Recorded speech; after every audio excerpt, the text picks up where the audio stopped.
मेरे साथ कांग्रेस के प्रवक्ता और नेता संदीप दीक्षित जी खास बातचीत के लिए मौजूद हैं। अयोध्या में एक बार फिर से जो है बड़ा कार्यक्रम का आयोजन किया गया। प्रधानमंत्री नरेंद्र मोदी से लेकर तमाम बड़े नेता वहां पे पहुंचे हुए हैं। किस तरीके से देखते हैं? नहीं देखिए, अच्छा है।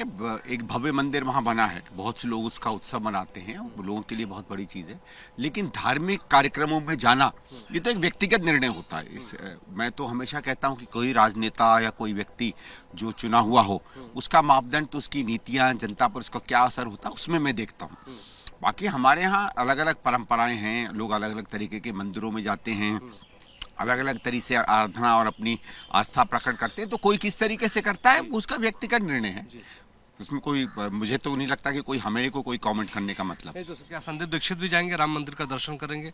भाई मेरे जाना ना जाना कौन होता है मुझसे पूछने वाला? भाई मैं ये पूछना चाहता हूँ ना, मैं अपने व्यक्तिगत जीवन में क्या करता हूँ, ये किसी को कोई अधिकार नहीं है मुझसे पूछने का। ना बीजेपी को है, ना आपको है, ना किसी और को है। भाई कोई कितना धर्म में कितना आस्था रखता है, किस तरीके के काम करता है, मैं नवरात्र रखता हूँ या नहीं रखता हूँ, व्रत करता हूँ कि नहीं करता हूँ, मैं पानी पीता हूँ कि नहीं, मैं कुट्टू का आटा खाता हूँ कि नहीं, ये मेरा व्यक्तिगत निर्णय है। इसका किसी और से क्या लेना देना। लेकिन यही तो भारतीय जनता पार्टी जो है निशाना साध रही है आप लोगों के ऊपर, कह रही कि राहुल गांधी और नहीं गए अभी तक दर्शन करने। इस आदमी को हिंदू धर्म में, सनातन धर्म की रत्ती भर भी समझ नहीं है, वही लोग इसको करेंगे। क्योंकि हमारे धर्म में तो कोई ऐसे कानून नहीं है, किसी भी तरीके का नहीं है कि यही आप करोगे तो आप किसी से ज्यादा बड़े हिंदू हो। भाई कोई भगवान शिव की आराधना करता है, कोई विष्णु के अवतारों की करता है, कोई कृष्ण की करता है, कोई अपने कोई इलाके के किसी देव की करता है। तो क्या ये मतलब है कि किसी एक की आस्था या आराधना किसी दूसरे से ज्यादा है? ये कोई कंपीटिंग धर्म है क्या?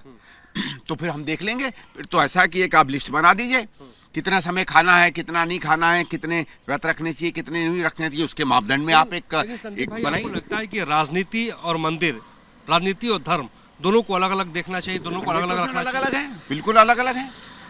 देखिए, राजनीति में धर्म का तब आता है जब कोई धार्मिक विषयों पर सरकार के काम की आवश्यकता पड़े, या एक धर्म किसी दूसरे, एक धर्म का व्यक्ति धर्म का इस्तेमाल करके किसी दूसरे को परेशान करे। जहां कानून की सीमाओं पर कुछ न कुछ होता है, वहां सरकार को आना चाहिए। जहां तक धार्मिक कार्यक्रमों का है, उसमें सरकारों ने हमेशा मदद किया है। चाहे कुंभ मेला हो, आज से नहीं, पिछले कई वर्षों से बड़े बड़े त्योहार होते हैं, बड़े बड़े मेले होते हैं, सरकार उसमें आगे बढ़ चढ़ कर मदद करती है। सड़कें बनाना हो, पानी का इंतजाम हो, पुलिस का इंतजाम हो, वो करती है। लेकिन वो खुद थोड़ी ऑर्गेनाइज करती है। भाई अगर मैं समझ लीजिए यहाँ कल को एक दिवाली मेला करता हूँ, तो सरकार उसमें बड़ा मेला होता है, अपनी मदद करेगी। लेकिन दिवाली मेला ऑर्गेनाइज करना सरकार का काम नहीं है, वो हम व्यक्तिगत लोगों का काम है। Thank you so much. Sandeep Dikshit हमारे साथ खास बातचीत कर रहे थे।